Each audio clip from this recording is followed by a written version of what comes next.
I would like to call the Peoria Public Schools Board of Education meeting for September 25th, 2017 to order. Would you please call the roll? Mr. Walker? Here. Mr. Wilson? Here. Mr. Jackson? Here. Ms. Ruffin? Here. Dr. Davidson Aviles? Here. Mr. Shaw? Here. Mr. Adler? Here. Mrs. Ross? Here. Seven, we have a quorum. Thank you. Would you join me in the Pledge of Allegiance?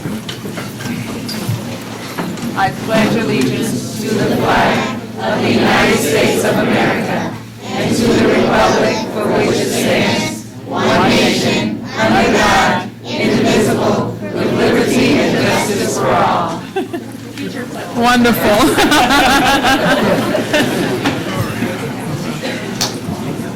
Okay. Dr. Karat. I wish to begin this evening by taking a moment of silence for Glen Oak Community Learning Center physical education teacher Rachel Dean and for Jessica Alwyn, a student at the Rolling Acres Developmental Center. Ms. Dean was killed in a car accident on Thursday, September 14th. Ms. Dean had just joined the Peoria Public Schools as a physical education teacher at Glen Oak, but even in a short time, she had become close to students and staff. The students made paper flower bouquets and cards for Ms. Dean's family. A crisis team was on hand to help students and staff members following her death. Our thoughts are with Ms. Dean's family and our Glen Oak family.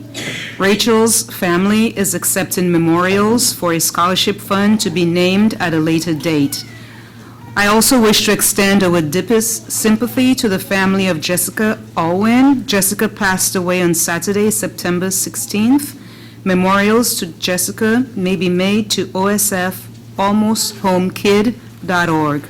Please join me in a moment of silence.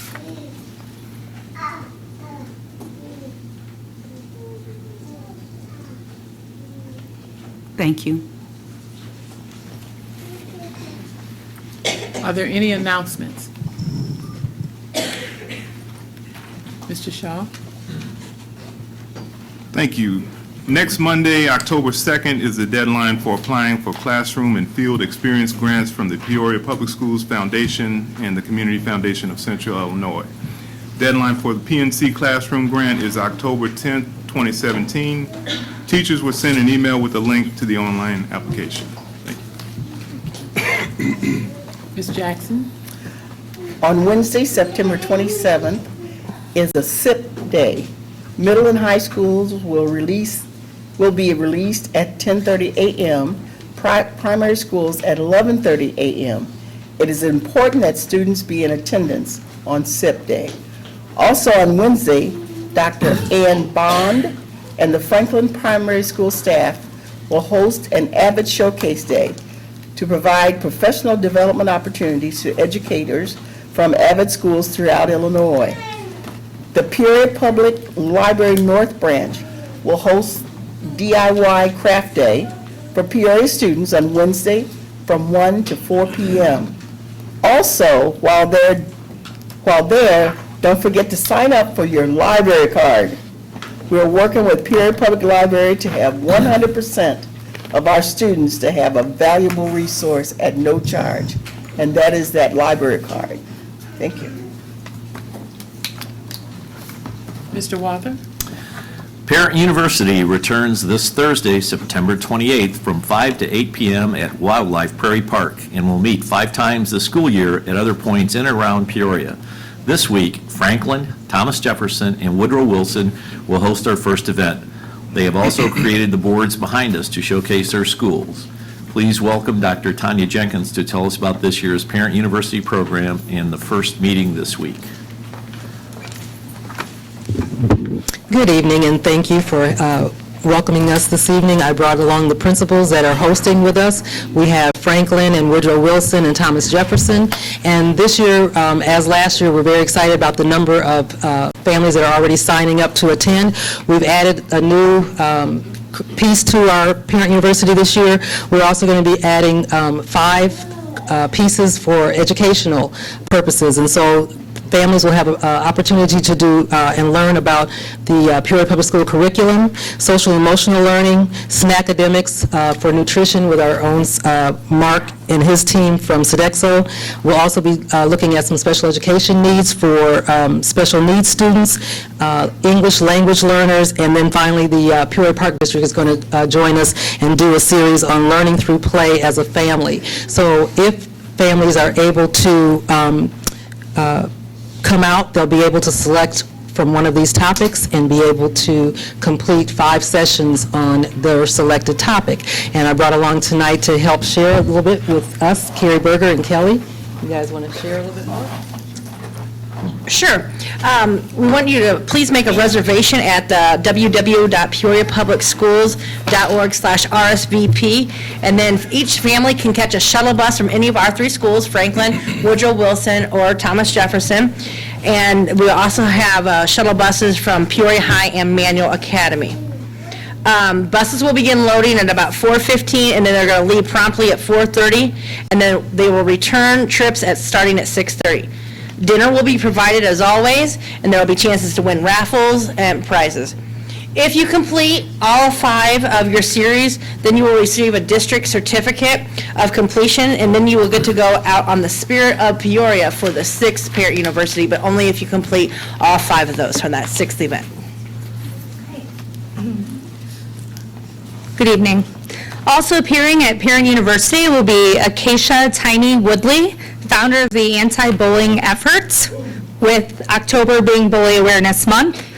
She was the founder of Little Girl Big Dream. Some of you who have been in our 11 primary schools throughout the districts in the last couple weeks, you may have noticed that Peoria Public Schools have duly installed colorful Adirondack-style benches installed at each of these schools.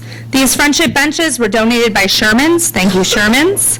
And they give our students a quiet place to sit and talk over differences, initiate friendships, thereby diffusing potential bullying situations. Tiny Woodley is spending the week making presentations to students at each of our schools this week. She'll be at Woodrow Wilson this Thursday for any of our Woodrow parents who would also like to participate in our presentation. And she will speak briefly at Peoria University during the dinner segment of our program. In addition to this presentation and the chosen knowledge session, families will be able to explore a trail at the park and also view some of the animals, such as the buffalo. So I know at Woodrow Wilson, we are communicating this, getting the kids excited. Our message is to pack the prairie, so hopefully we do. And hopefully all of you can join us this Thursday as well. Thank you. And I just wanted to add that because it's a pretty good distance to get out to the park, we are encouraging you to get on those bus shuttles, and the bus shuttles will be running all evening, so families, you can get out there, be able to enjoy the festivities and your educational piece, and then get back on those buses and come back and forth or go back home as you choose. So we're really excited about our first event, and we're really looking forward to seeing all the families come out. I wanted to see if there was any other questions. Wanted to also note, we'll also have blood pressures being taken, library will be there, so you'll be able to get library cards.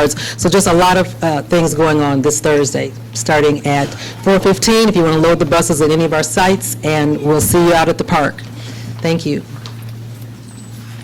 Any questions from any other board members? Mr. Wilson? Oh, you have an announcement? Yes, ma'am. Okay, no questions, go ahead. Applications for the Richwoods High School International Bachelorette Program for 2018-2019 are available on the Richwoods High School website. The Richwoods High School IB coordinator and students will begin visiting middle schools next week to introduce the IB concept to students, and a parent informational meeting will be held on Thursday, October 26th.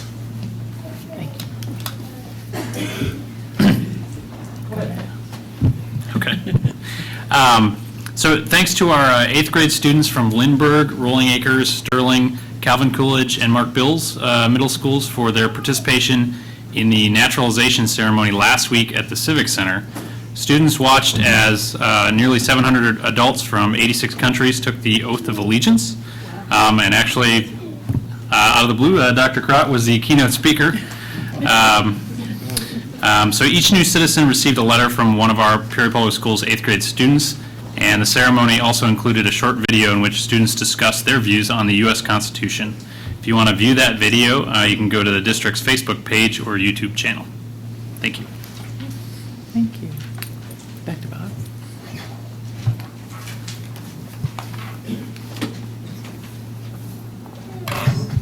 Buenas noches, bienvenidos, good evening, welcome to all of you. Felicitaciones a los estudiantes, maestros, personal y amigos de Richwoods Emmanuel. Congratulations to Richwoods Emmanuel students, faculty, staff, and friends. And that's about as far as I go when I have to translate on the fly. At a Friday night football game 2 weeks ago, these competitive teams met on the field together to work off to black out Richwoods Stadium to help spread acceptance and awareness on disability and raise, wow, more than $1,000 for Easter seals. Congratulations.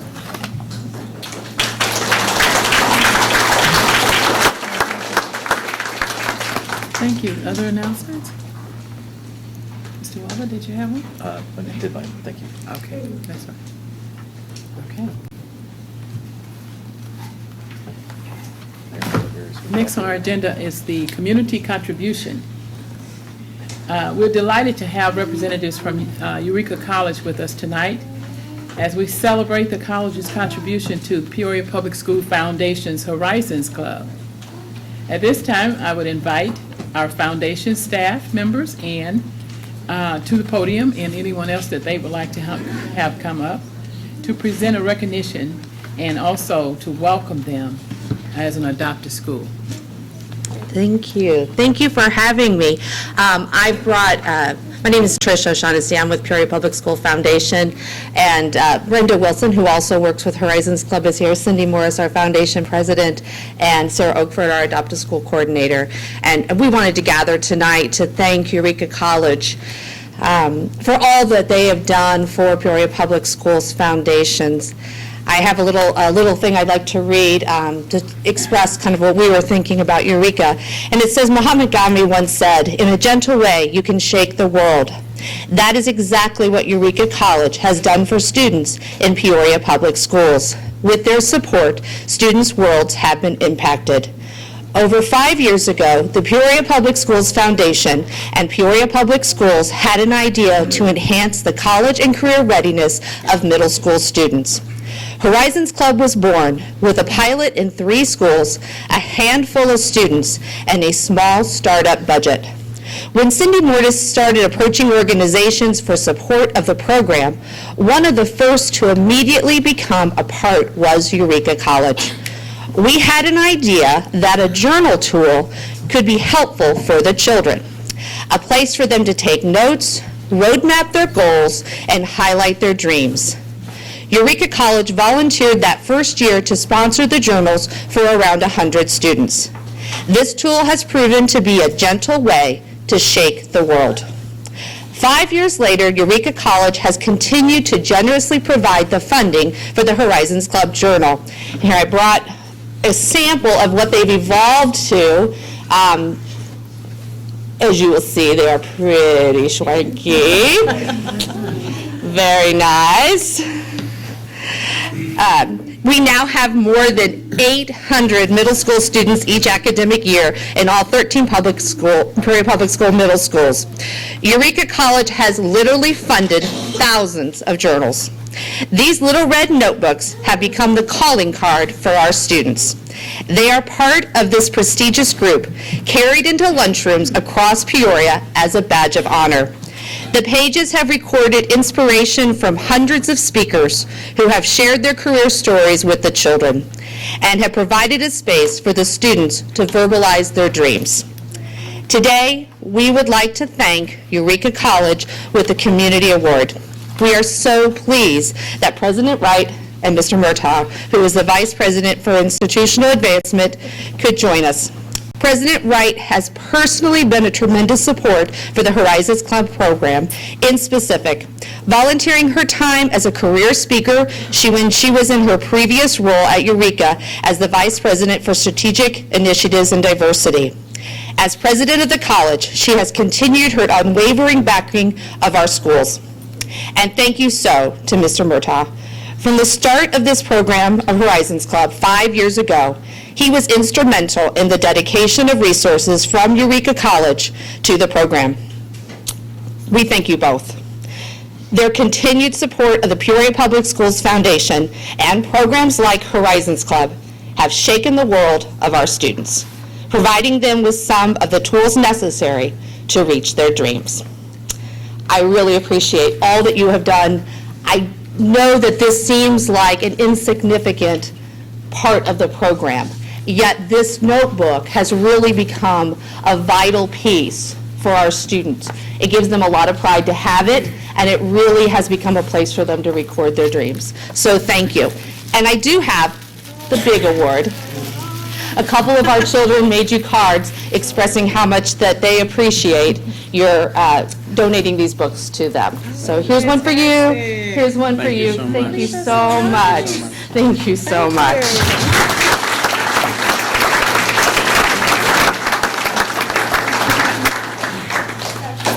Thank you all so much. It's nice to see you again. Yes, nice to see you too. He pushed me in front of the microphone, so if I'm out of order, you can just let me know and I'll have my seat. Oh, no. But I just want to say that no award, and I know Dr. Crott may have something, but nothing is as precious as this. And there are so many children in here, and I have children, and Mike has children, so you all know we put these up on our desk and on our wall. So this will be in my office, this big thank you, but we thank you all, Peoria Public Schools, for all that you do in this community. You all do some amazing work, and Patrish and Cindy and their staff do an amazing job with the Horizons Club. It's been my pleasure to serve as a special guest for the Horizons Club at one of the schools a couple years ago, and it's definitely an honor for us to contribute in any way that we can. And so that small token in that notebook is absolutely a privilege for us to partner with you all in this way. So thank you all for all that you do, because you all have produced some amazing young people, some of whom have come to Eureka College, and so we appreciate you all. Right, yeah, two over here. So thank you all very much for the honor. Thank you. And we're so happy to have Eureka College as one of our adopted schools. I mean, that's amazing. And on behalf of the Board of Education, Dr. Karat has a small token of our appreciation. Yeah, so since we have a lot of beautiful young people in the audience, would like to say gracias, merci beaucoup, danka, and sheshe. So thank you very much to both of you. And I know you've spoken on many occasions. We've only just begun regarding our relationships with your public schools. We're having conversations about teacher pathway and a number of other initiatives. So it's really nice to see you. Thank you. Thank you so much.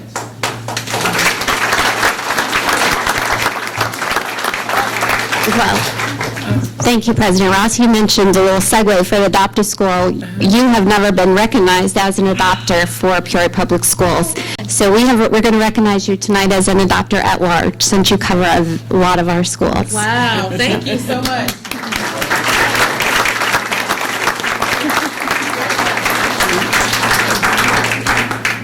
Thank you all. Thank you.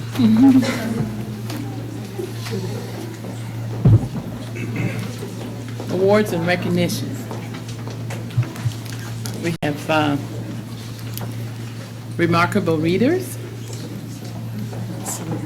Ms. Ruffin is going to, our student board member, Ms. Ruffin, is going to take.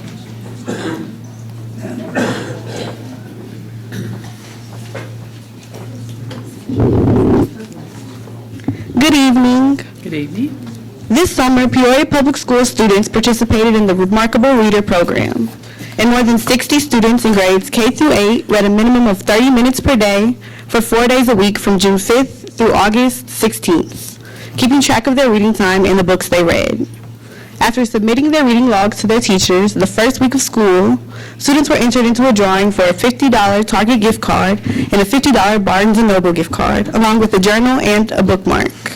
And one name was drawn per grade level. So we invited our remarkable readers to the board meeting tonight, and students and their parents enjoyed a reception prior to the board meeting. First, we wish to recognize each of the students who won the gift card drawing, and then principals will introduce the students from their school who are this year's remarkable readers. Okay, so first I'm going to recognize each of the students. For kindergarten, we have Delilah Barajas from Northmore Primary School. For first grade, we have Vivian Corey from Northmore Primary School. Second grade, Sierra Stokes from Woodrow Wilson Primary School. Third grade, Rayanne Mendresa from Whittier Primary School. Fourth grade, Kevin Lau from Keller Primary School. Fifth grade, Noel Saraf from Mark Bills Middle School. Sixth grade, America or Amy Rice from Lincoln K-8 School. Seventh grade, Carson Kellum from Washington Gifted Middle School. Eighth grade, Charity LaFlex from Lindbergh Middle School. Congratulations, guys.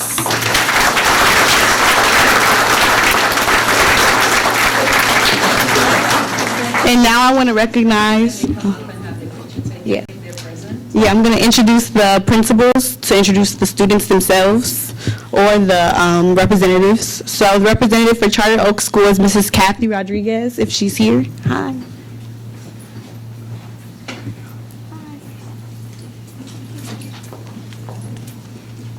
Hi, congratulations to all of our remarkable readers across the district. I have laryngitis, sorry about that. But here are our Charter Oak representatives. Nicholas Saraf, if you could stand up, or are they coming up? Okay, Nicholas. His sister is at soccer tonight, but Paige also. Manuela Rutero Moriarty, come on up. Alexander and Emerson Sherman. Felicity Boots. Elena Pratt, and Adam Mechanicu from Charter Oak.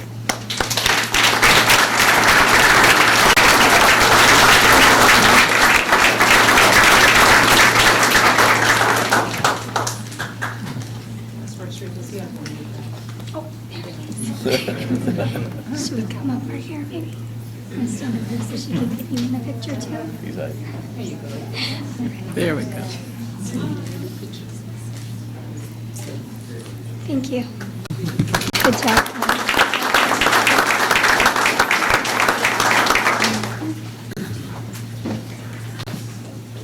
Next up, we have from Whittier Primary School, Mrs. Julie Damon.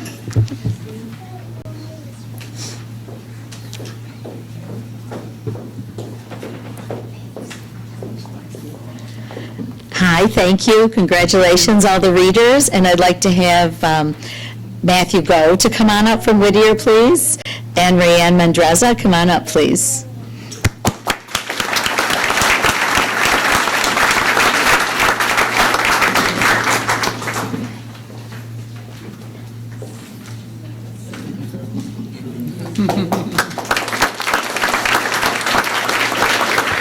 And I would like to thank the district for honoring the readers, too. Sometimes we honor people with behavior and all that, but to have the academics brought in is an extra special treat. So thank you, everybody.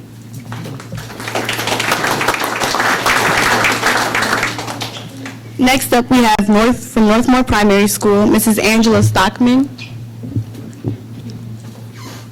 It didn't look like Angela.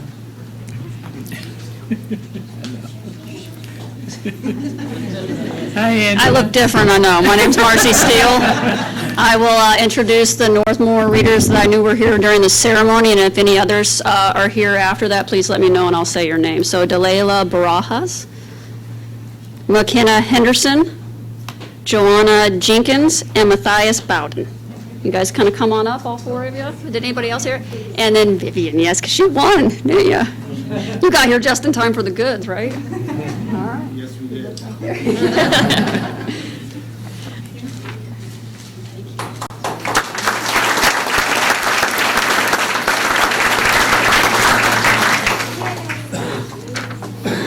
Okay, next up, we have from Keller Primary School, Mr. Kendall Turner.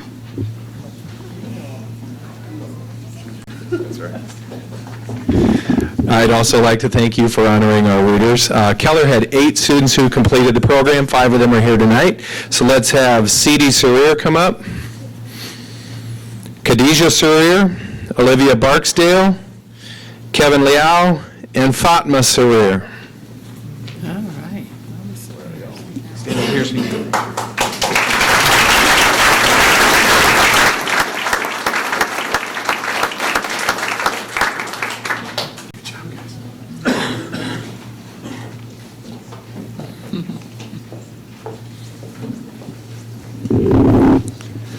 Next, we have from Woodrow Wilson Primary School, Mrs. Kelly Schuler.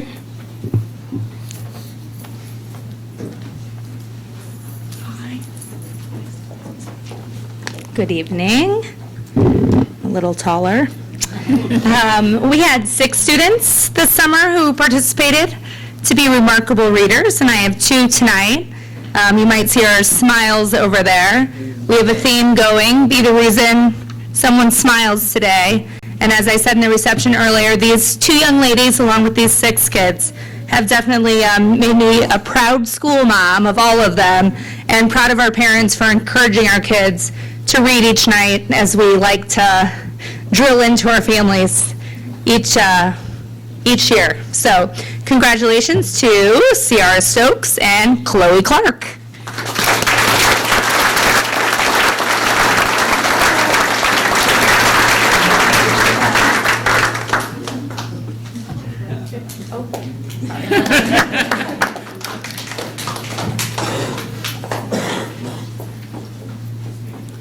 Next up, we have from Hines Primary School, Mr. Matthew Durr.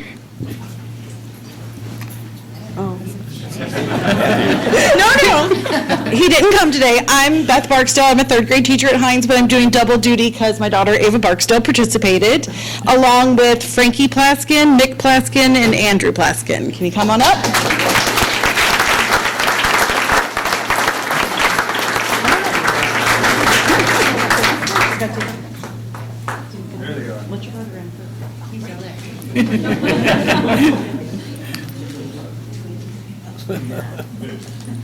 All right.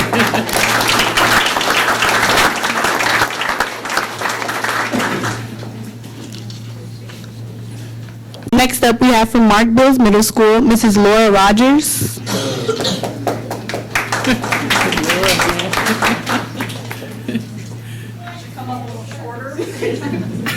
All right. From Mark Bills, Noel Saraf and Brooklyn Bishop, if you're here, please come on up.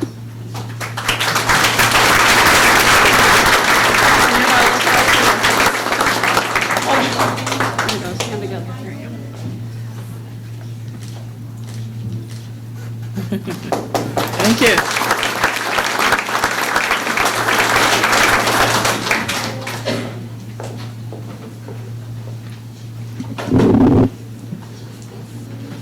Next up, Lindbergh Middle School, Mrs. Sue Malahi.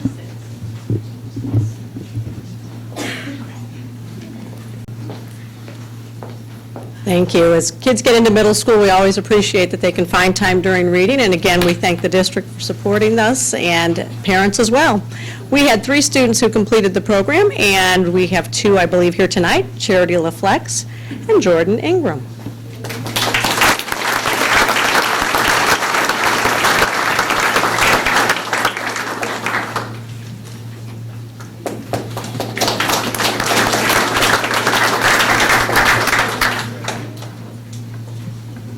Next up, from Washington Gifted Middle School, Mr. Dave Pose.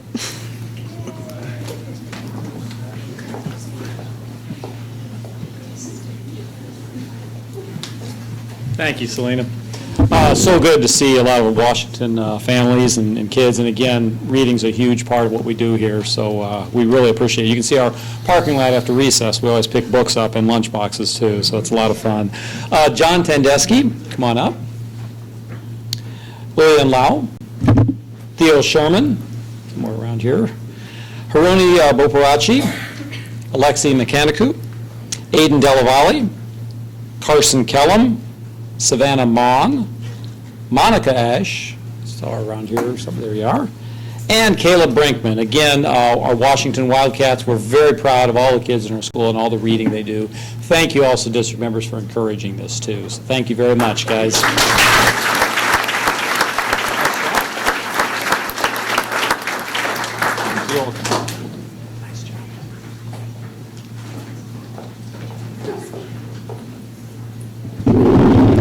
From Rolling Acres Middle School, Mr. Mike Barber.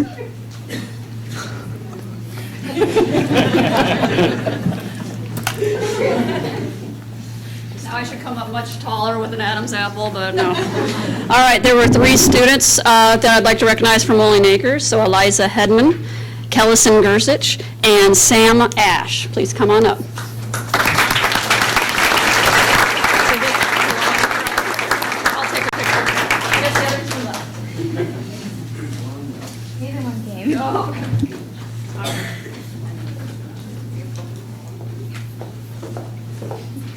And then lastly, we have a representative for Von Steuben Middle School. Nice to see you all again. From Von Steuben, we had Elijah Barksdale. See here?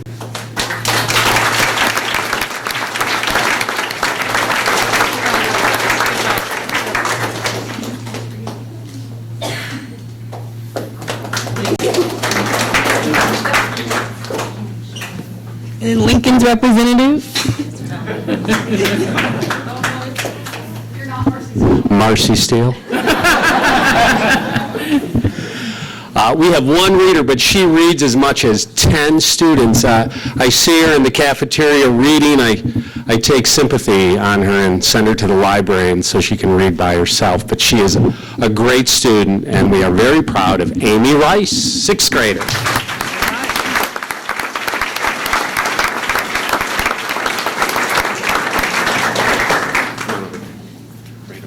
We won't make you speak.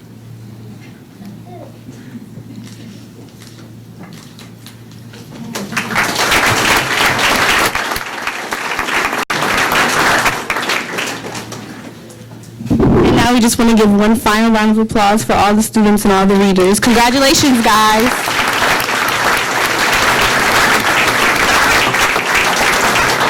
Could we ask all the parents to please stand of these students so that we can thank you?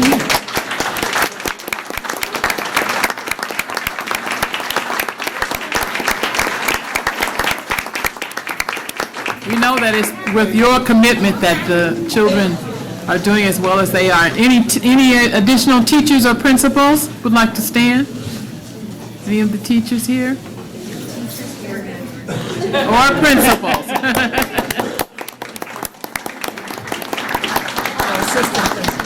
Or assistant principals, or significant others. Thank you all very much.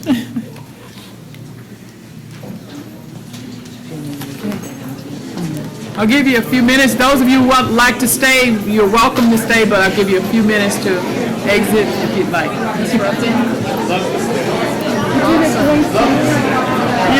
love the best protocol. See you trying to tell her what to do. She had it together. I was just complimenting her. I know, but she had it. Stay out of it. She had it, yeah. They need to be complimented so they can repeat it. Right. She did very well for her first time. She had those names right. I always mess up all the names. You could never tell.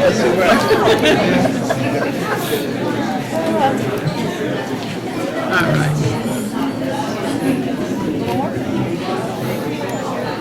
When you and I went through, it was really cool. But I guess that pretty well cleared out everybody. Are we ready now? Excuse me. All right, thank you. Next on the agenda is the adopted school. Did we do that, Ms. Oakford? Well, we kind of did, but I have one more.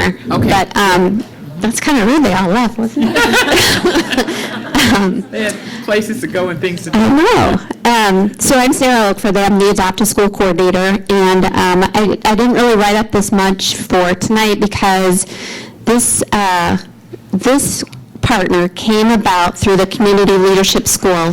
They did, not this business, but the Community Leadership School did a project for me on the... Excuse me, Ms. Oakford. I hate to interrupt, but we have to pause for the budget hearing. Could you give us just a few minutes and we'll resume in a few minutes? Okay. Thanks a lot.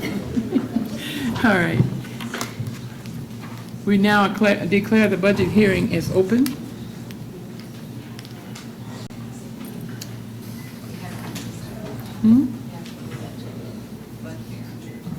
We're moving to the, okay.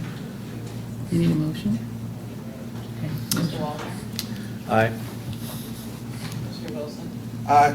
Mrs. Jackson? Aye. Dr. Davison Aviles? Aye. Mr. Shaw? Aye. Mr. Adler? Aye. Mrs. Ross? Aye.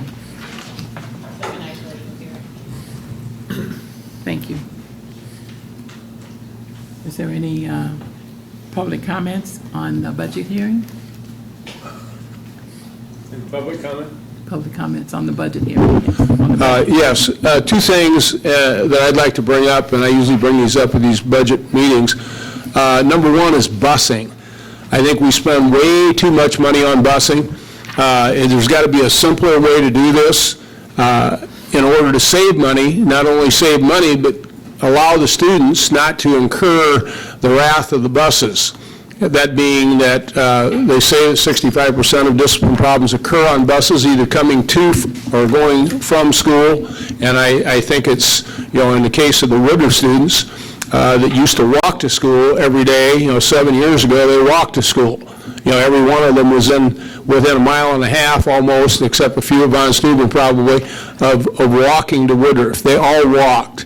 All of a sudden, overnight, they were simply put on buses and sent to Manual and or Central. None of them wanted to go, and really the students at Central and Manual didn't want them either. And it was guaranteed that they were going to have all of these accommodations, and cheerleaders didn't even make the cheerleading team at Manual. There were 3-year cheerleaders at Woodruff, simply went there and were rousted about, and some went to Richwoods. I know one in particular didn't even go to the homecoming dance or the prom or anything else, simply displaced from their community. And I talked about that before. I think that's a cost factor that you need to examine. The other cost factor, when you built Glen Oak School and you built Harrison School, there was to be community schools. There's been much talk about, 2 years ago that we had K through 6, I believe, at Glen Oak. Overnight, we had K through 7. Overnight the next year, we had K through 8. 900 and some odd students, when it says clearly in the charter for that situation, when they built the school, they were going to have 650. This is egregious, needs to be rectified. It is not, I assume you think it's cost effective. It's not cost effective because the students in those schools are not achieving at the level they could achieve if those schools were properly staffed and properly manned by student populations. You need to look at that carefully. Thank you. Any other public comments on the budget?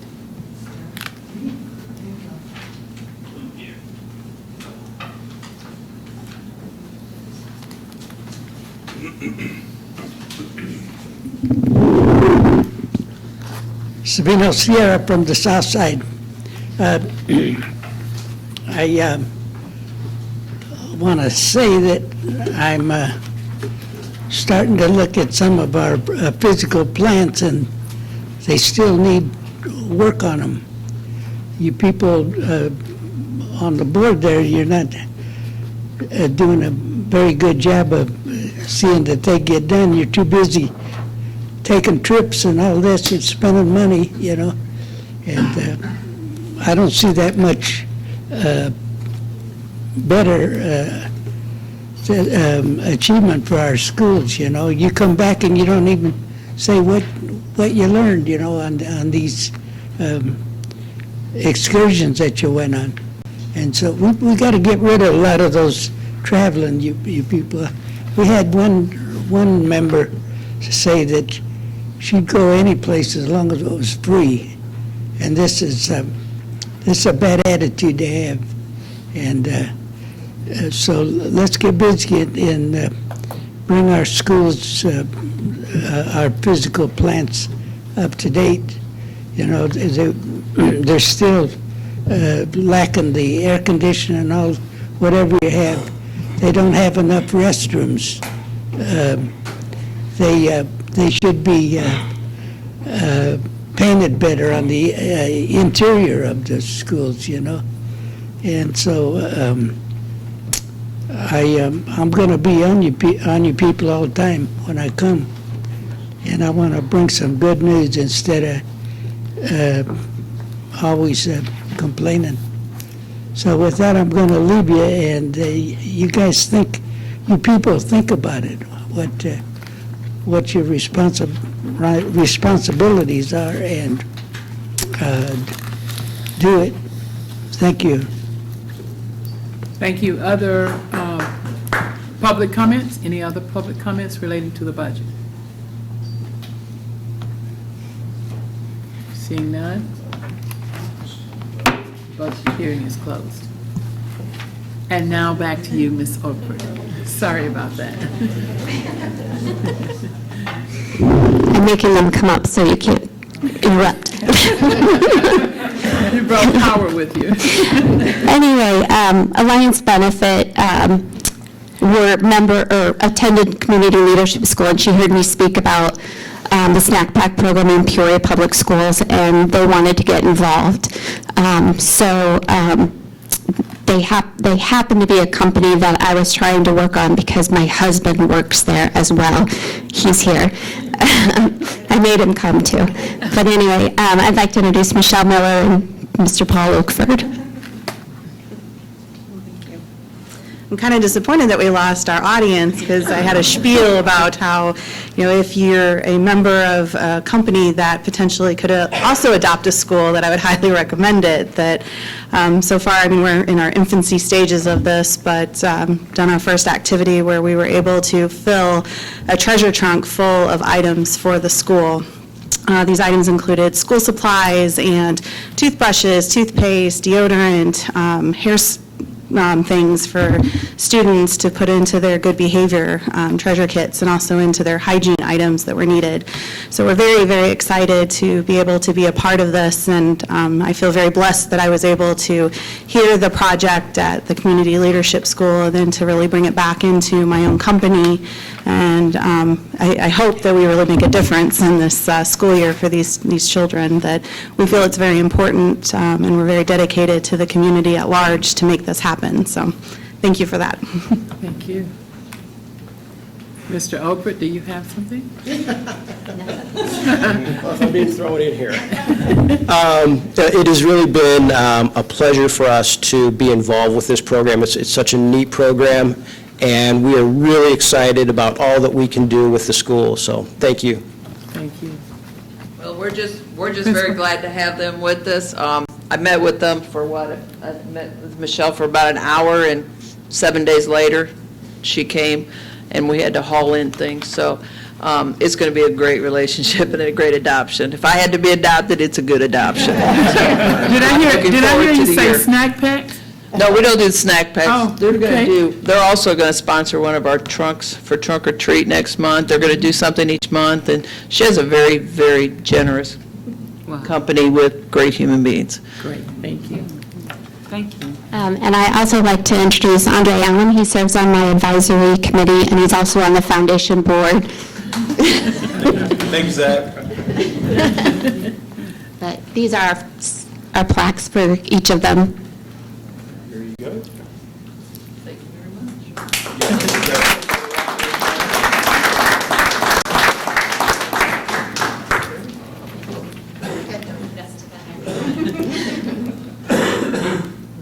Did she leave?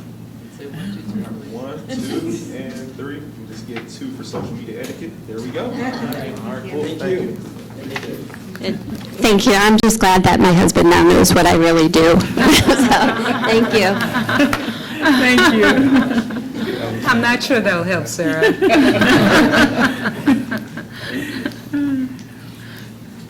We are now at the place on our agenda that provides an opportunity for the members of the community who wish to address the board. As you know, we are all volunteers elected by you to oversee the development, implementation, and maintenance of a quality education for the students of Peoria Public Schools.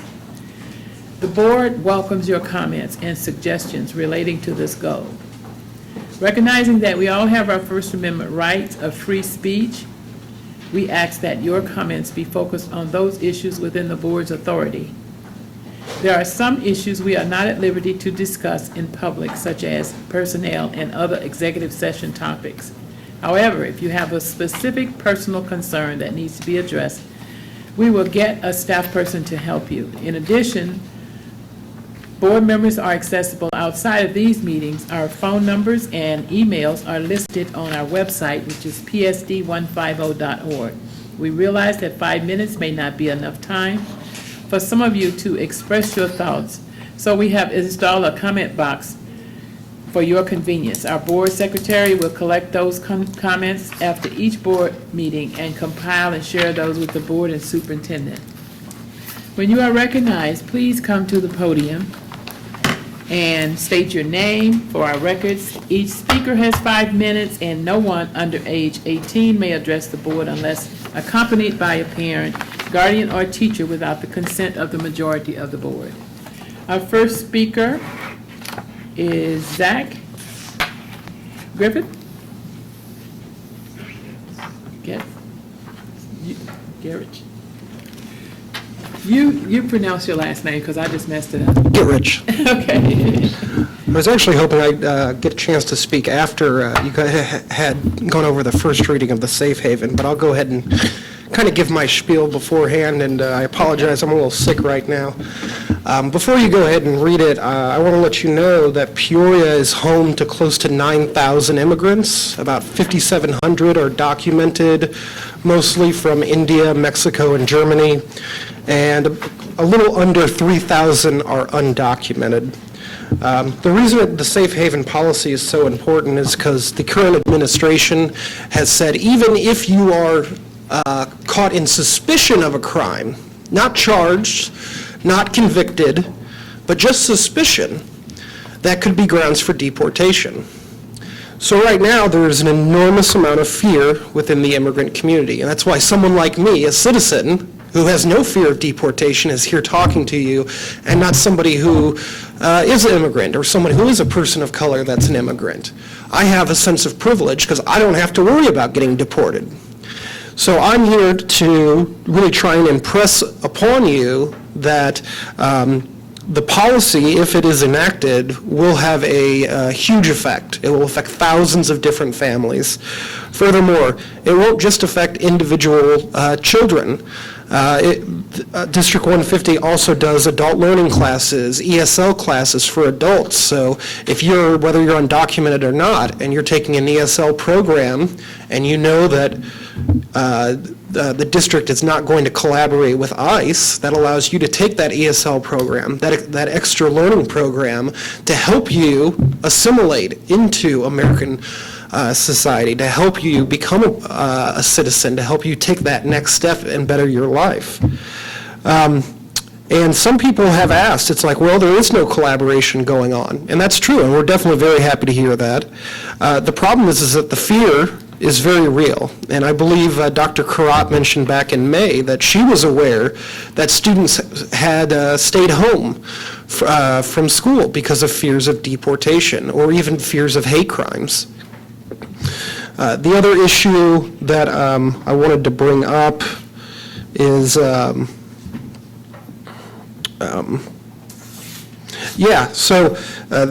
like I said, this will not just affect students. This will also affect their parents. So you may have a good deal of students that are undocumented. You may have some students that are documented. But chances are, most of the children that you have that might be affected by this are themselves U.S. citizens, but they come from what we call mixed status families, meaning that their parents are legal permanent residents or their parents are undocumented. And this policy will protect them as well, so that they can come to school and talk with their teacher, so that they can come to school and see the extracurriculars that their kids are involved in. So that's really all I have to say right now. Thank you. Thank you. Mr. Savino Sierra.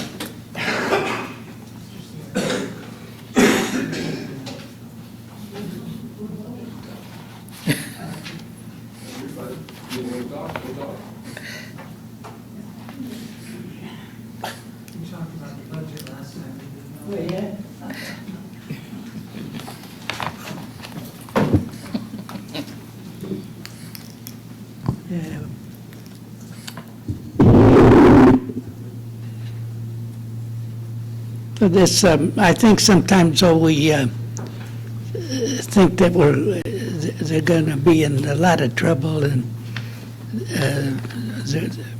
the authorities are going to be searching out after them, you know.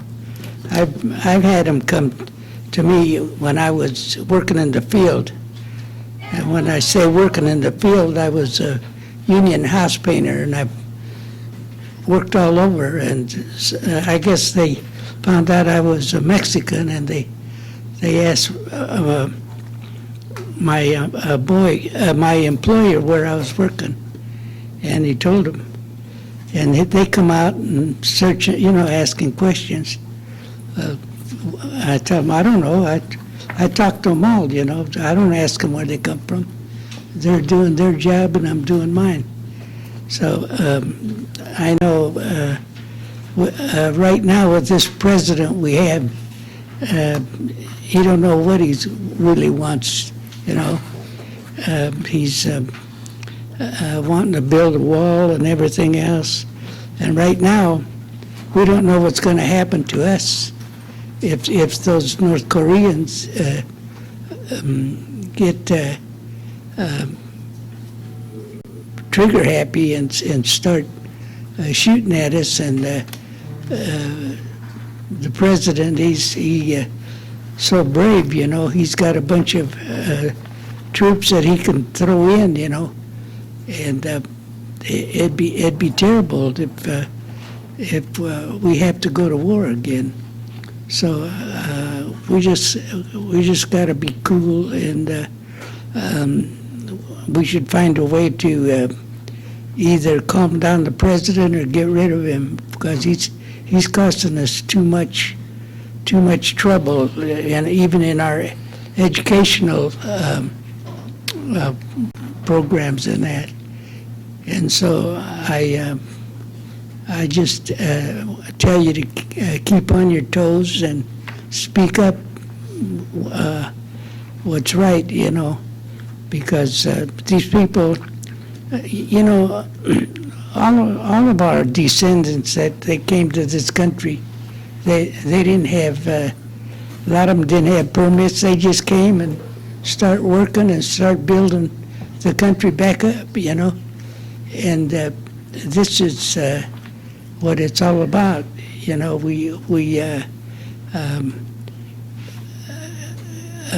Sometimes we're jealous of different people and what happened. I've run into that too. I've had some people tell me, "Don't trust these people." They're different nationalities. And it's just nothing but jealousies. I kind of remind you that during the war, when I refer to the war, I'm talking about the Second World War, where the United States brought in a lot of Mexican nationals to man the fields, man the railroads. We say, we won the war. Yeah, you had all kinds of people and from different places that help. They done their part to help us succeed, and so we got to remember this. Some of those people, my people. When I say my people, I'm a Mexican born in the United States, and proud of being a Mexican, and a lot of our people came. They got diseases and that, and from the, you might say, the people that were already here. And some of them died, whether from a sickness they got or from an accident, in the work that they were doing. And we don't remember that these people came to this country to help the war effort. Some of them died here.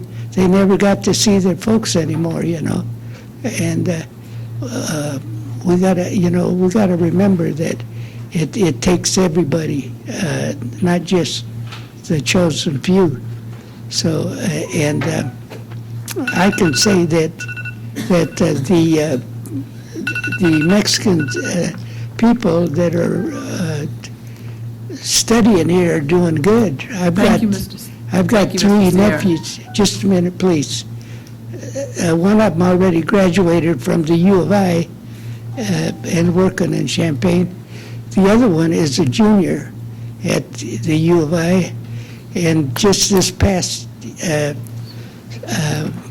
fall, he's a freshman now at the University of Illinois, and they're all doing good, and they're going to help do their part in this country when they get finished with their education. So with that, just remember that. Thank you. Mrs. Cruz?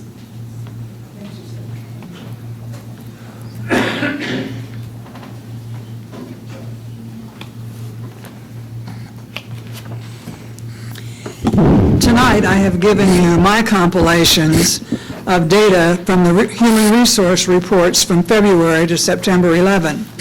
I organized the data by school, listing the positions open because of resignations, retirements, and dismissals. The names of new hires are listed in the replacement column. As a bit of an aside, I recall a presenter mentioning that the more advanced methods of teaching today ask students to answer why and how questions instead of the simple who, what, where, and when questions. I took exception to that criticism of older teaching methods because, of course, we did regularly include the harder questions. The human resource data on agendas answer only the simpler questions. Now I'm going to ask the why and how questions. I believe that this board is interested in the whys and hows of educational decisions. I look forward to hearing more of those questions and answers this year, now that you are all more acclimated to the complexities of issues that appear on agendas. My data on pages 1 to 4 lists by school the 120 positions that needed to be filled because of resignations, retirements, or dismissals. I matched the positions listed for new hires with the positions of the teachers who left. My pairings may not be accurate, but the data does account for those who left the district and the new hires, except the information from tonight. There were no matches for 76 openings. I have given you a 3-page spreadsheet with the same information but put in order of subject matter. However, on pages 5 to 7, 63 new hires are listed for additional openings, those not created by resignations. Now for the harder questions. Were exit interviews requested by the administration and provided by the 97 teachers who resigned? How many years did each of these teach in our schools? The most important question is, why did each leave? If no attention is paid to the reasons we are losing teachers, history will continue to repeat itself. A new manual band director resigned after one day. Rumor has it she left because of discipline problems she observed, and or because she was surprised by the small size of the band. I was sad to find that unfilled positions include 2 band, 1 chorus, 1 orchestra, and 3 music teachers. How was our exemplary music program destroyed in such a relatively short time? Are the new hires listed on pages 5 through 7 filling positions that were not filled last year, or are they new positions made necessary by a change in enrollment or for some other reason? The most obvious and urgent question is, how will teachers be provided for the 76 positions for which teachers have not been hired? Keller is the only school that did not lose any teachers or require new teachers. I have given you one spreadsheet that shows that some schools have considerably more turnover than other schools do. Emmanuel is one of those schools.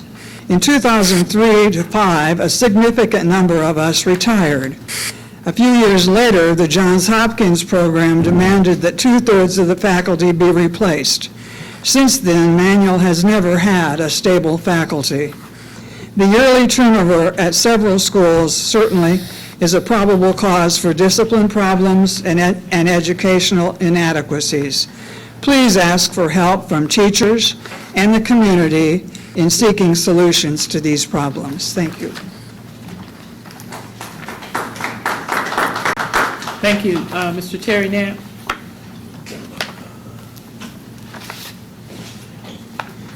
Yes, Terry Knapp, excuse me, I have a cold.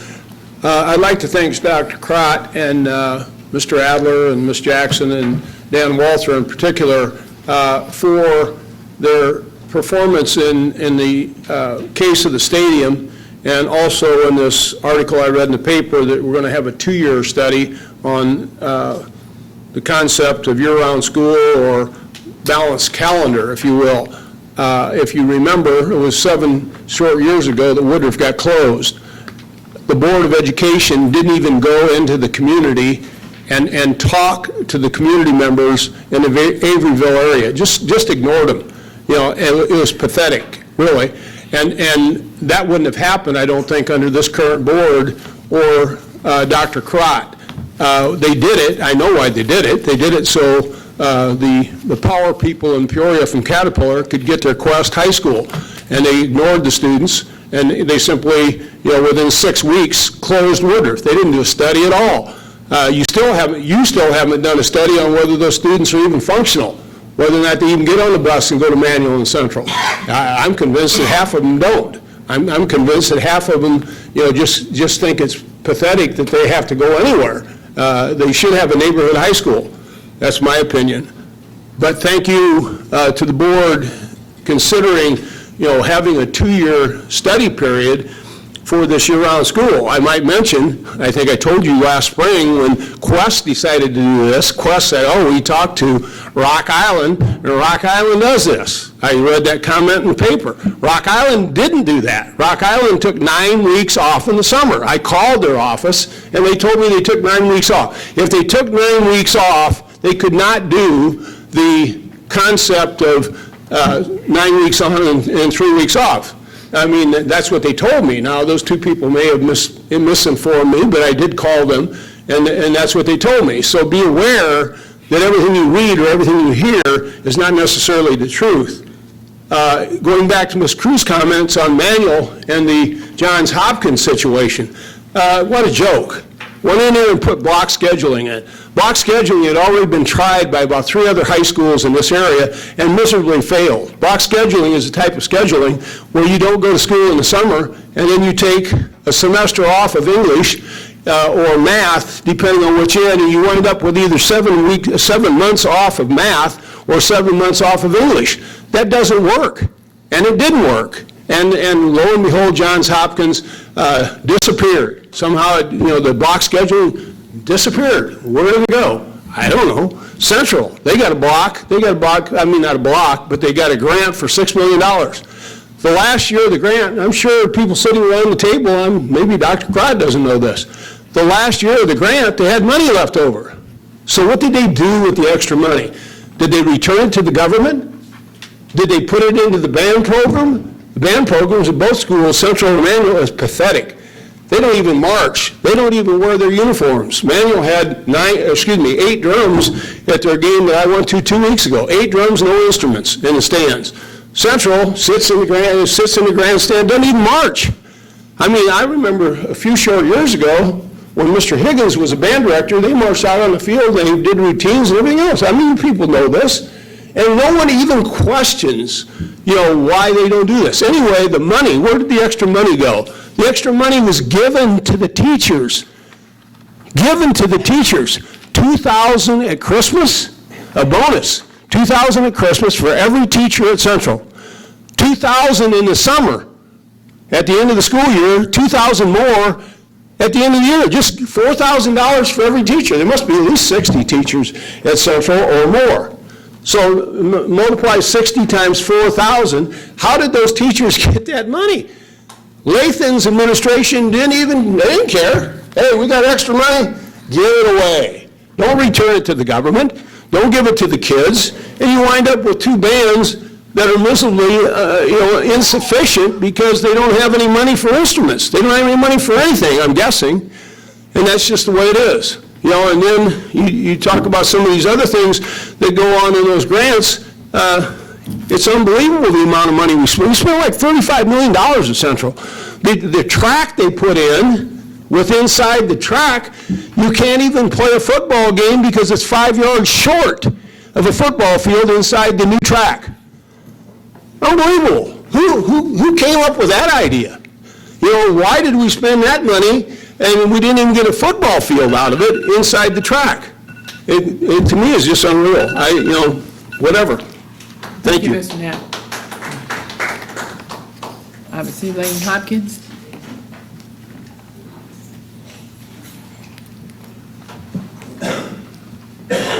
Yes, good evening. I just want to say I fully support the Safe Haven resolution. It's great that you're doing that. Thank you very much for considering that. And it occurred to me, looking at all the children here tonight, what a scene, what a great diverse scene. This district is remarkable in its diversity. These kids are learning. It's wonderful. So thank you very much, and please vote for this Safe Haven resolution when you get a chance to. Thank you. Thank you.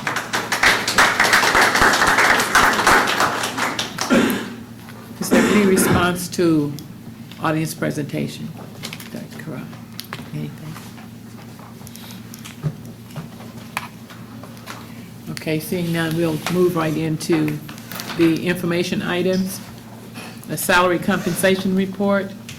Mr. Willis, is that you? Did you want to comment? Do I want to comment? Yeah. Not really. Mr. McKenzie. I don't know if I'm on or not, but. You're on. Am I? Okay.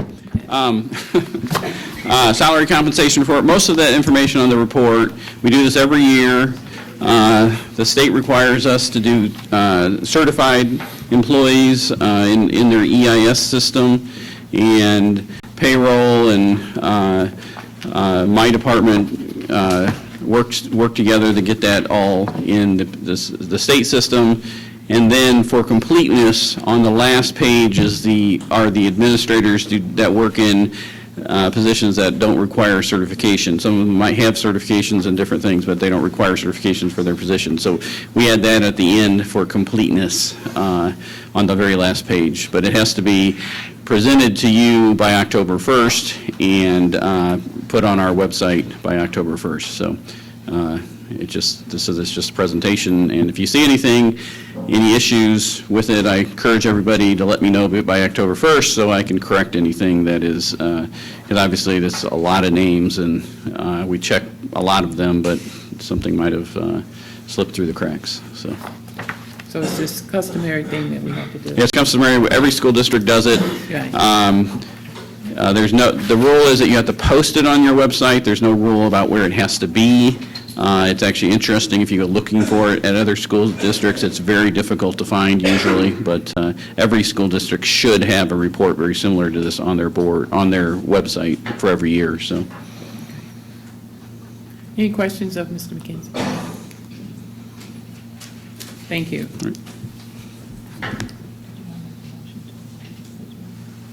Number 2 is the Safe Haven resolution, and I believe it was stated first reading.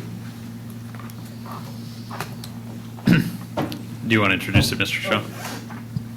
Thank you. So you had the opportunity to review the resolution that's being proposed. Did you want me to go over the bullets, or is everyone Just say, were there any questions? Okay. Did anybody want to go? Did everybody get a chance to read that? Okay. Okay. All right. Questions of Mr. Shaw? Okay. Well, I did want to thank the committee and also our board attorneys and the Peoria No Ban No Wall for their input on the resolution. President Ross and I discussed a little bit before the meeting, and typically our policies, we let them sit for a week in front of everybody, and then bring them back up the following meeting. With this one, we've been talking about it for quite a while. It's technically not a policy; it's just a resolution at this point. So if the board is in consensus, I would recommend that we go ahead and adopt it tonight. So you need a motion to waive the first reading and go to adoption. You need a motion for that. Yeah, I move we waive the first reading and immediately adopt the Safe Haven School District resolution. Second. Okay. Any questions or comments, conversation on this issue? Mr. Walther? I appreciate Mr. Adler doing that. I think we've had a chance to look this over, and I just appreciate the board considering this, and I think this is a step in the right direction. Speak for it. Madam Secretary, will you call the roll?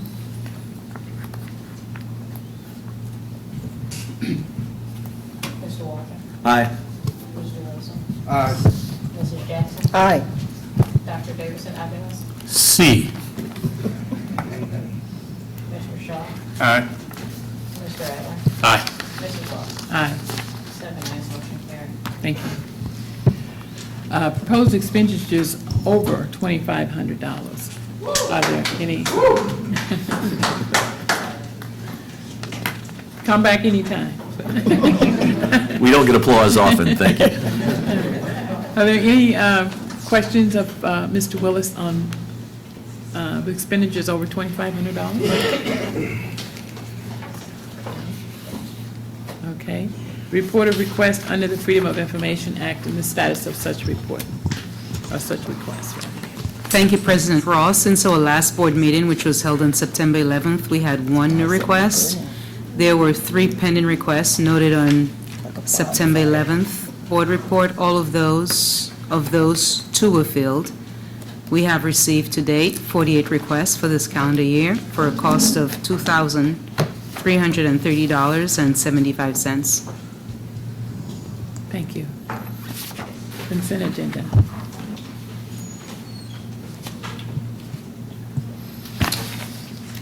All right. So the consent agenda consists of 9 items this evening. Item number 1 is gifts to the school district. This meeting, $550. Year-to-date, $11,452. Item number 2 is the payment of bills. Item number 3 is the payment for travel. Item number 4 is the human resources report. Item 5 is a resolution authorizing walk-in freezer bids. Item number 6 is a memorandum of understanding adding the position of food service driver general help to the support staff 6099 union contract. Item number 7 is the approval of the APSCO courses and credits. Item number 8 is the approval of the career cruising program.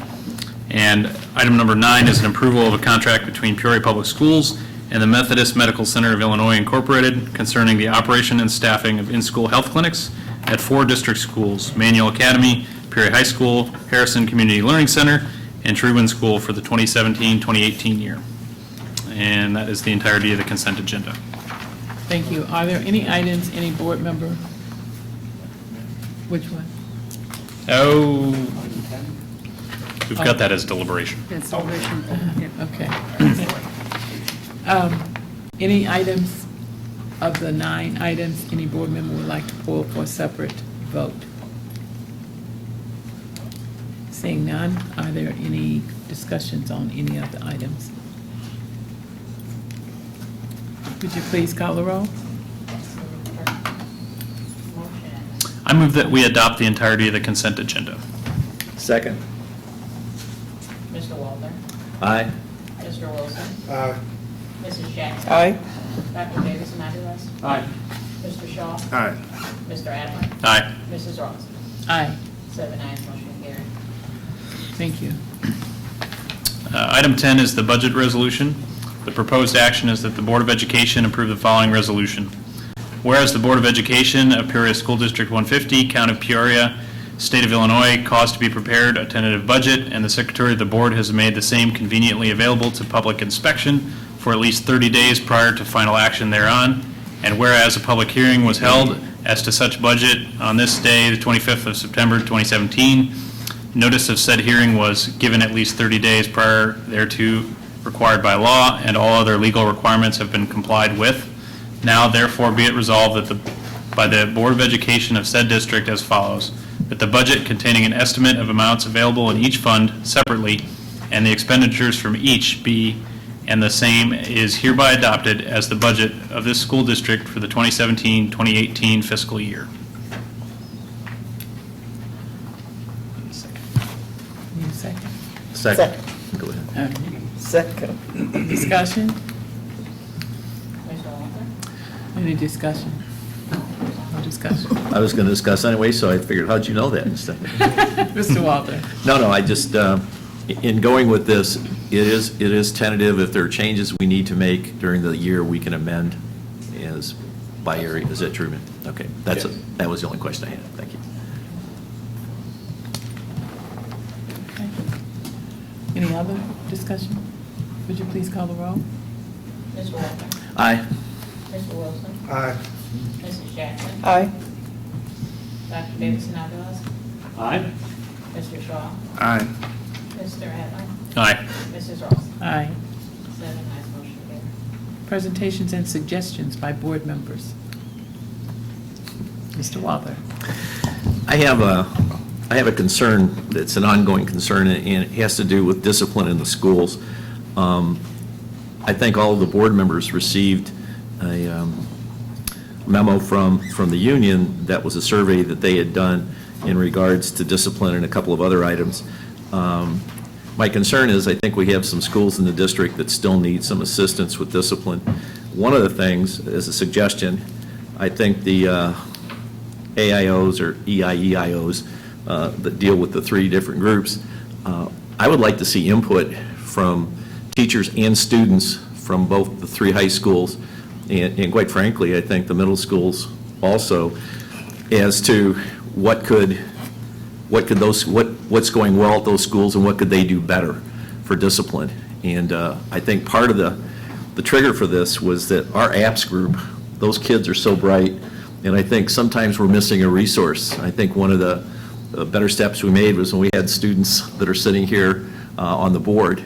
But I think getting feedback from the ground up, without being critical, we're the top down. We're the board in Wisconsin Avenue. And sometimes I think there are ideas that we can get from students and faculty that are there day to day in the trenches that could give us that kind of feedback on what we could do. And I think it may also highlight the fact that some schools may need some more assistance that we're not aware of. And so I'd like, without that being a directive, I'd like to see if the AOs could work with the schools in getting some feedback. It's just a suggestion.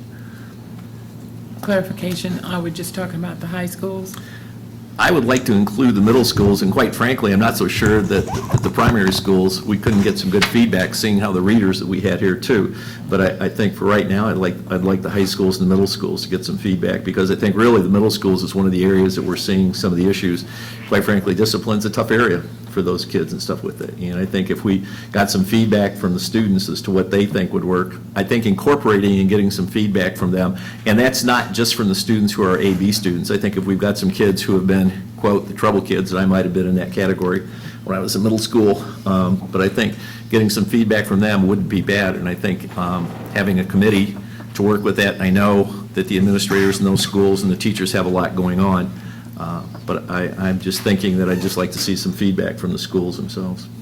Well, luckily, we have 3 representatives from the high schools, which in the past, we didn't have them on the board, but there were representatives from each school that had a committee that was a well-rounded committee that actually, talked about the issues in that and brought back to the board. So in lieu of putting them on the spot or anything, perhaps we should talk with them first and have Dr. Karat. I think it'd be a great idea. Thank you for the suggestion. Because that would, they are our representatives for that school. Right. So, Well, Dr. Karat. I would like everyone to know that I'm really proud of what Peoria Public Schools is doing regarding student behavior. I think we have, under my leadership, under my watch, we've done more than any other administration has ever done. We've opened our Office of Social Emotional. Schools have quite a bit of support. We have a multi-system of support where there's a framework that needs to be done in terms of universal this, and then there are tier 2, and coaches around, coach, you can make some comments. I'm really proud of that, and as a result of that, discipline have been down. I have a student roundtable. I'm meeting with them on Wednesday. I meet with them every time we have school improvement days, where I get feedback from them. So, it's when kids misbehave, also research shows that we have to look at what's happening in the classroom and how engaged they are. And thus, we're looking at the whole child and not just one side.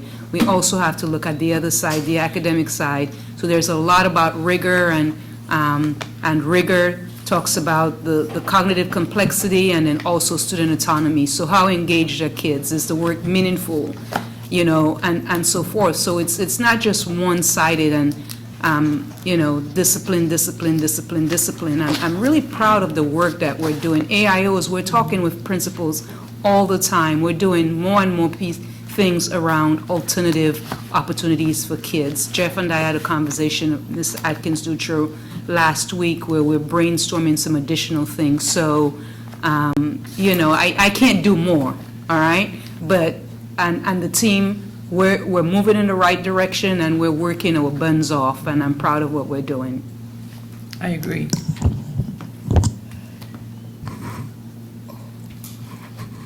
Any other? Oh, Ms. Jackson, sorry.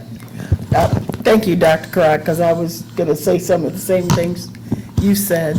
I appreciate what's going on. I know that we're not going to be able to change, I know what I've walked in over the last 2 years, in 2 years. There are a lot of things to be done.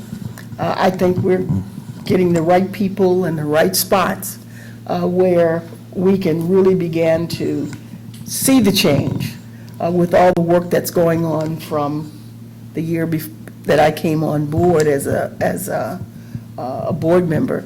I'm pleased with what's going on, and I'm really kind of looking at this because I've talked to people and people have talked to me, and some people are saying we're not doing enough, and some people are saying we're on the right track.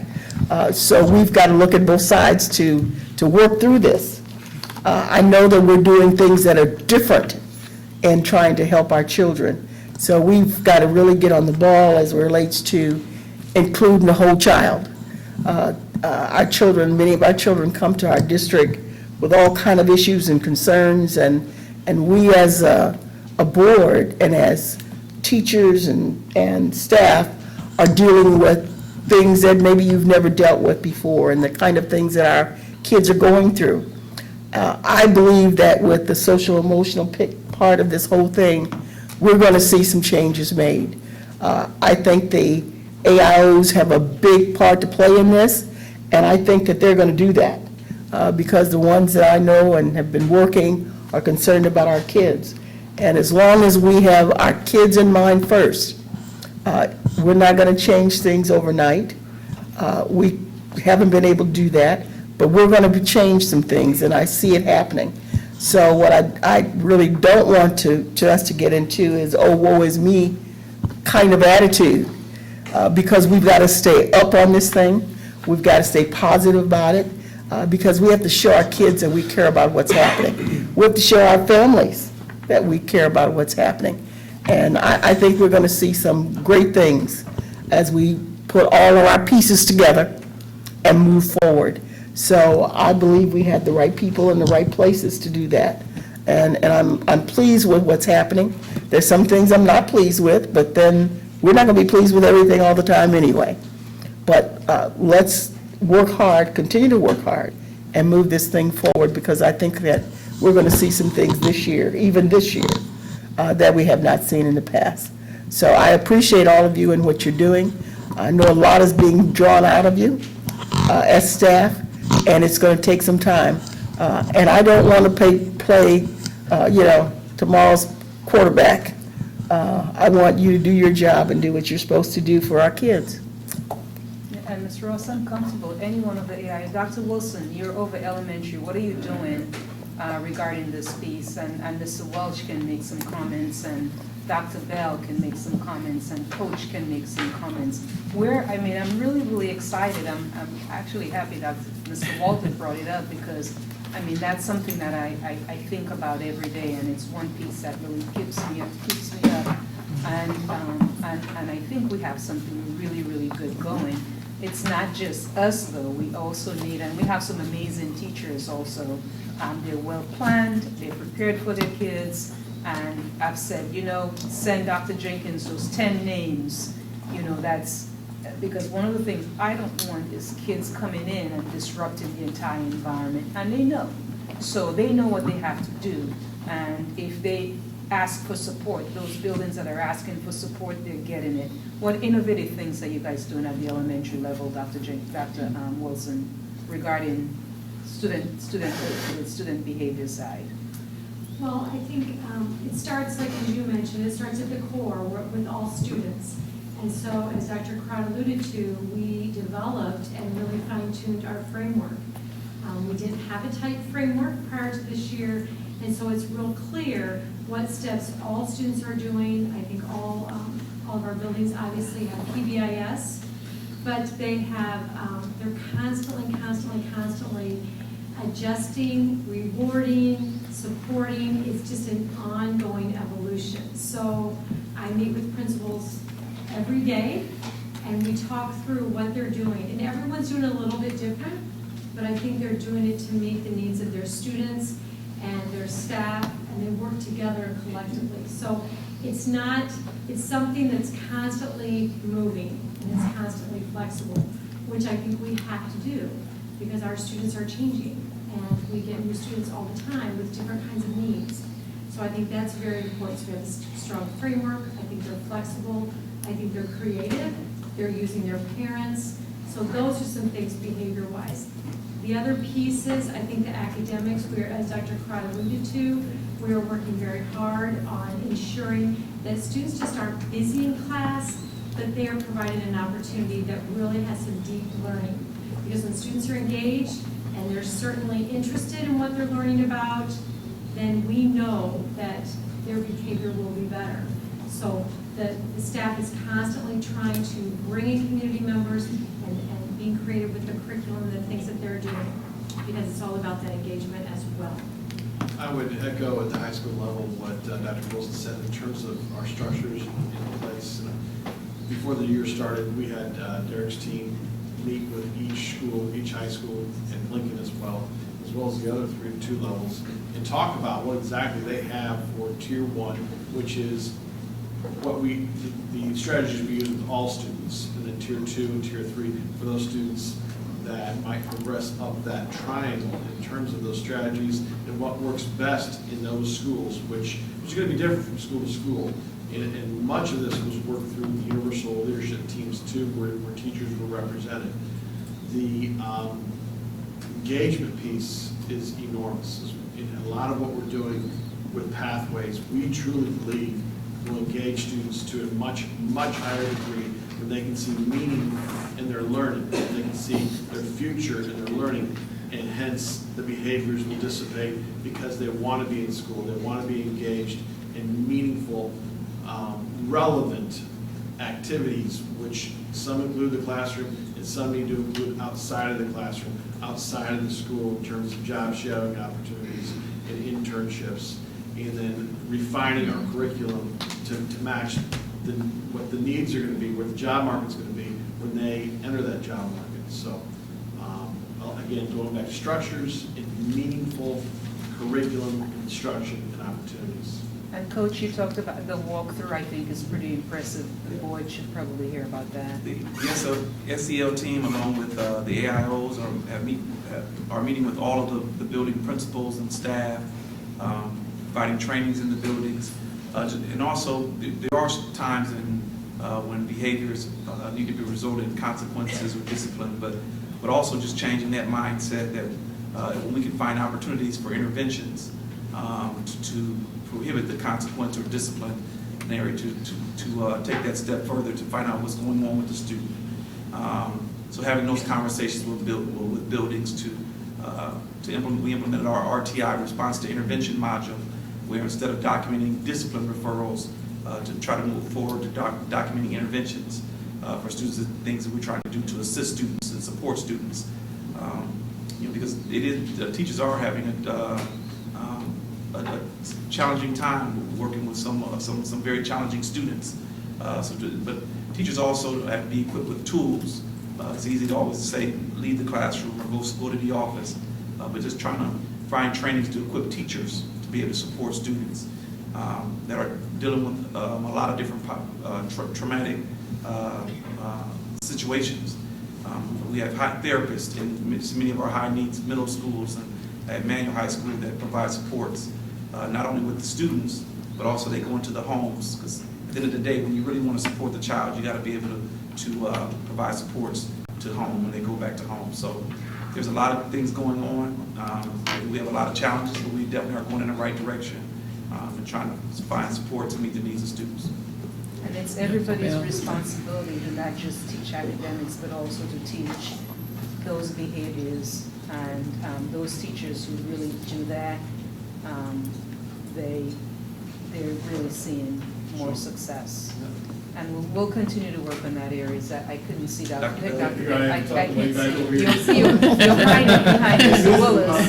I can't see you. Yeah, at the behest of, belaboring the point and, beating a dead horse, I just say, kind of putting the cherry on top, it's all about giving supports. Supports to not only the teachers, but of course with the students, and making those visits with the parents as well.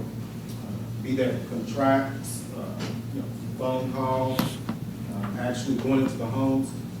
We are looking at impacting the whole child, reaching where he or she is currently and bringing them up.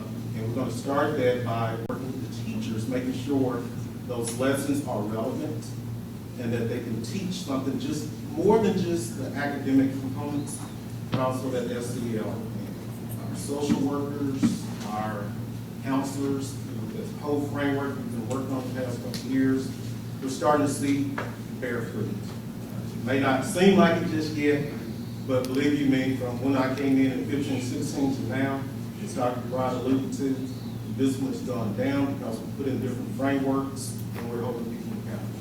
What are you going to say? When teachers ask for help and building ask for help, we're out and we're brainstorming and we're working and we'll continue to do that. Thank you. I think from my standpoint, I think we've had to shift because I think what teachers and administrators and maybe some principals have been used to is the amount of discipline. So we can say that discipline is really out of order. But now with the Senate Bill 100 and those issues that we were forced into, then we have to come up with answers that if they ask us what did we do for interventions and that kind of thing. So I really applaud this team and all of the things that they've been trying to put in place and get done. And I like it because it actually puts the focus on the child and what the child's need instead of what, we didn't have a discipline agenda this evening. And I don't know why that was, but it's very good. Seldom do we not have expulsions in that. And, for whatever reason, whatever you're doing, it's working. And we're meeting tomorrow at 7 o'clock. I mean, these people are the hardest working administrators I've seen. And student behavior, SEL, what's happening in the classrooms, walkthroughs, staffing, those are all the things we talk about every week. And we had a huddle Monday today. Every Monday we're huddling for about 15 minutes before they go out to their school. So they're working. I think we're focused on the right thing, so kudos to you. And thank you, Mr. Walder. I'm sorry, but we're working hard on it. No, We're going to continue to work on it. I appreciate the feedback, It keeps to be me up at honest. night also. I'm really pleased the direction we're heading, and we can do more, but Rome was not built in a day. I just want to say one other thing, President Ross. I talked to a teacher Thursday, in fact. I can tell you exactly when I did. And she told me she was doing some things that were totally outside the box. I mean, I laughed at her at one point because she said what she had done in the classroom. And she said he thought I was going to kick him out, but he's going to stay his behind right here in the room with me. And we got to talking about what she was doing. And I'm sure it's because of you all that you're allowing those kind of teachers to function outside that box. And the only way we can get things changed is each child is different. I was different from my brother, who got kicked out and got in trouble with my mother every time he turned around. I did all the right things because I didn't want to go home to her. So there's a difference in a family, and you've got to learn how to deal with, as a teacher, each kid differently, because they all are. And when she was telling me some of the things she was doing, I thought, okay, it works for you, but it's because you're allowing her to do that. So I appreciate you that children are getting to know they will be able to do some things that they want to do outside the box.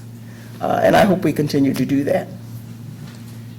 Any other comments? Board reports? The building committee is going to be meeting this Thursday at 9 o'clock. AM. Yes. AM. All right. Policy Committee will meet, that will be October 18th at 9:30 a.m. here. Anything else for Mr. Adler? I move that we adjourn. Second.